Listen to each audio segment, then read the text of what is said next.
As we head into the final game over in Scotland, Celtic have, of course, been confirmed champions. But what about the relegation matter? And, of course, the playoff? That's still to be decided. What, of course, is going to happen in the final day of the season? We're going to get into it next.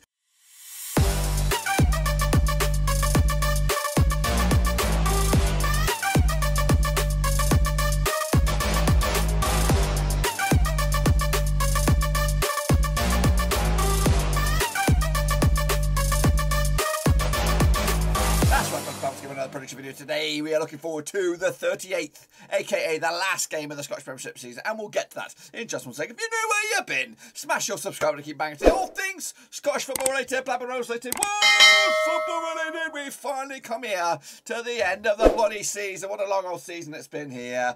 Of course, all the leagues around the place slowly falling off the calendar here. So I'm looking forward to that, slowly getting a bit of time to my hands, of course. But before that, we've got a small matter of the final game of the season.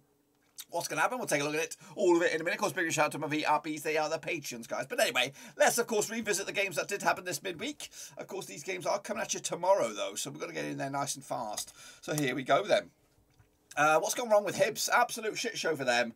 Yeah, they lost to Dundee, already relegated Dundee. They're down and back into the Championship, of course. 3-1 it was for Dundee. I'm on the 1-0 win the other way. Of course, Celtic also fluffed their lines, but of course they don't care. They're champions of Scotland once again, and they'll be in the old group stages of the old Champions League next season. Rangers, 4-1 win for them over Ross County. Wasn't good enough, though. St Mirren, of course, with a draw against Livingston, and St Johnstone with a big win over Aberdeen. 1-0 win for them as well. They're going to be in the playoff, of course, competing with the runner-up over in the Championship as well. Motherwell, of course, 2-1 win over Hearts, of course, closing the gap on them. But, of course, Hearts are running away with third spot right here, right now. Let's take a look at, of course, the table. Table looks like this. Celtic, of course, 4 points clear. They cannot be caught. Rangers will be in second spot. But, of course, they have a massive game themselves up against Frankie in the older Europa League, which could actually propel them into the Champions League group stages again alongside Celtic. So that'd be very, very spicy for them as well. So they might take their foot off the gas for this game, but we'll see about it this coming weekend. Of course, Hearts in third. That's, of course, where they're going to be. Dundee are down, and St Johnstone are confirmed in that relegation playoff up against the runner-up over in the Championship. This is, of course, the mini leaderboard from January, well, actually from this past week. Ultra Omiro got himself 4 points there. Kevin up there alongside him was shaded on in bronze. What about the mini leaderboard from January onwards? Well, here it is. It is shaded on right here, right now. 58 points on the board, and James Bustifsky and Deep at the Great in second and third, of course. That is the mini leaderboard from January onwards. Behind the scenes, bubbling away, is, of course, the master leaderboard, which, of course, will come to a conclusion at the end of this match day. So, of course, get your picks in for it, and also get your picks in, because adding to the tally for the small points that accumulated over the month of May, we do have a predictor of the month for May, and we'll reveal all those when things are completely quiet and snoozy. Of course, I'll bring it with a bang up today. Anyway, of course, here you go. It's the link, Kelly4Scott. These are the games. So let's get the deep end then, shall we? Of course, take a look at them. Kick it all off with Aberdeen. That's right, coming at you on Sunday, May the 15th. Now, of course, May the 15th be with you. Now, these two sides, of course, will play. Pittodrie, 54 times they finished since year 2000. 26 wins at Aberdeen, 12 wins for St Mirren, and 16 draws. Just 1 win and 6 over Aberdeen right now. 33% for up against the St Mirren side. Unbeaten in the last 3 games heading into this match. Last round, of course, over in Pittodrie was a 4-1 win for Aberdeen back in December 2021, aka match number 17 it was. 4-1 it was. But they also played a couple of times at St Mirren. And, of course, both of those were victories for St Mirren. 3-2, of course, way back in match number 7 in September, and a 1-0 win for St Mirren in January, which was match number 23. St Mirren coming to us on the back of a clean sheet, a 0-0 draw against Livingston. It's actually been 3 clean sheets on the bounce for St Mirren. Aberdeen coming to us on the back of a 1-0 loss against the Super Jays. The odds for this one, 11-10 on is your victory for Aberdeen, 23-10 is your draw, 7-2 is your away win. That is St Mirren. I'm back at Aberdeen with a 2-0 win for them.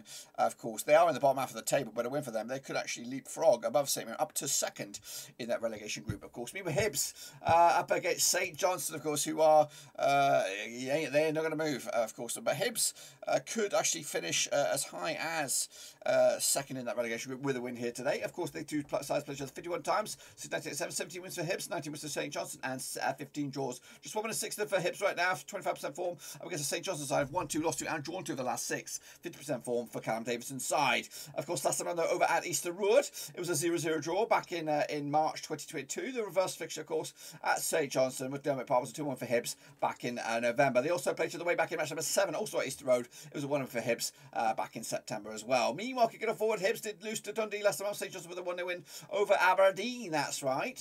Coming at you though for the odds, Hibs 11-10 on for the Richie, 9-4 is your odds, 7-2 is your way with that. Super Jays here, going to go with the Hibs here, 1-0 win for them at home to end the season strongly, but of course they need a new manager to reset the clocks next season. Kicking off for though Livingston up against Dundee at the Tony Macaroni Stadium, also on Sunday, May the 15th. Play each other according to my eyes 46 times in 2001, 30 wins to Livingston, 25 wins to Dundee, and we've got 8 draws of course. Just defeat the past 6 games to Livingston right now, 58% form against Dundee side, just 1 win in 6, 42% form for them heading into this match. Last time over at the Tony Macaroni Stadium was a 2-0 win for Livingston back in January 2022. The reverse fixture, of course, way back in September, back in, of course, match number 5 was a 0-0 draw, and of course, back in Dundee quite recently in February was a 4-0 win for Livingston on the bloody road. So Livingston unbeaten against Dundee over the last 3 occasions. They're coming to on the back of a 0-0 draw against St Mirren. Dundee picking up a 3-1 win over Hibs, but of course they're already doomed. That's right, doomed. They'll be playing a championship football next season. Football. That's right. Of course, 2017 on is your Livingston, 12-5 is your draw, and 50-4 is your Dundee. Will they go out with a bang?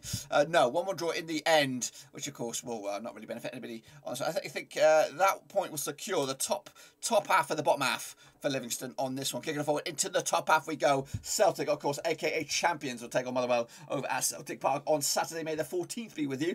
Played with 100 times in 1995. 73 wins for Celtic, 11 wins for Motherwell, and 16 draws. Just 1 defeat past 6 for Celtic right now. 67% form up against the Motherwell side. 58% form, winning 2 of the last 5 games heading into this. Last round over at Celtic Park was a 1-0 win for Celtic back in December 2020. The reverse fixture, of course, over at Fir Park, way back in match number 9, and back in October was a 2-0 win for Celtic. They also played each other back in February. It was a 4-0 win for Celtic as well. So Celtic have won 3 in the bounce and haven't conceded a goal in those last 3. In fact, they've won at least 6 in the bounce against Motherwell heading into this. But Celtic coming on the back of a 1-1 draw against Dundee United. Motherwell with a 2-1 win over Hearts. But the odds here, 6-1 on is your Celtic, 30-2 is your draw, and 16-1 is your long shots. That's of course Motherwell here. I'm going to go with a 3-1 win for Celtic. They want a party like it's 1999 on the home turf with, of course, the trophy in their bloody hands. Of course, next, of course, we have Hearts up against Rangers. That's right, coming at you at Tynecastle. Again, taking place on Saturday, 14th of May. They each other 97 times. 17 wins for Hearts, 64 wins for Rangers, and we've got 16 draws, of course. For Hearts, though, without a win in 3, now 58% form for them, up against the Rangers side, who are unbeaten in the last 4 games, 75% form over the last 6. Of course, they do have, remember that game, the Europa League final coming at you very, very soon.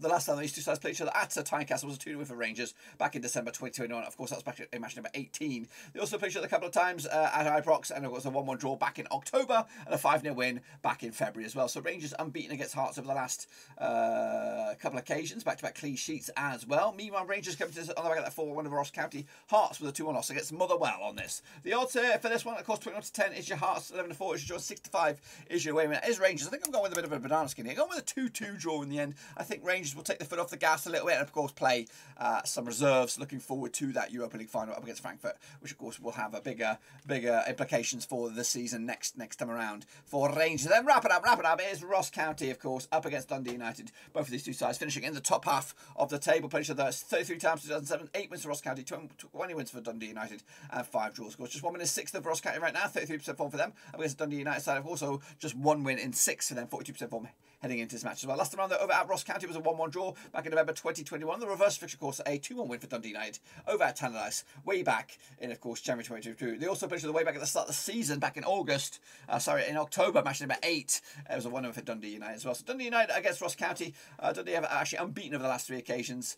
Picking up a couple of wins and a draw to boot. Dundee United picking up a draw against Celtic last round. Of course, Ross County with that 4-1 loss against Rangers. 5-4 on is your Ross County, 11-5 is your, and 12-5 is your Dundee United on this one. I'm going to go with a 1-1 draw on this one as well. A couple of draws to end the season here across the spectrum. Of course, a lot of people they've got nothing to play for. They're on the beaches already. I think the only team, is there anything that needs to be decided? I don't think there can be much. I guess when you think about it, Dundee United do want to beat or get some more points on the board to finish above Motherwell, to finish 4th. That would be an absolute fantastic season for them. Down the foot there in the bottom, I think Hibs would want to finish strongly, maybe above St Mirren. But also Aberdeen, you could also say that they would like to finish as high as possible as well. But anyway, that's of course the score to be settled there. Get yourself your picks in, cut for Scott, and hopefully I'll see you whenever we come back to give it a bit of a roundup in the month of June, of course. But that is it, guys. Smash your thumbs up, smash your subscribe, check links down below, Twitter, Twitch, Facebook, and also Patreon. But until then, boys, I'm going to be done right now. But until then, be safe out there.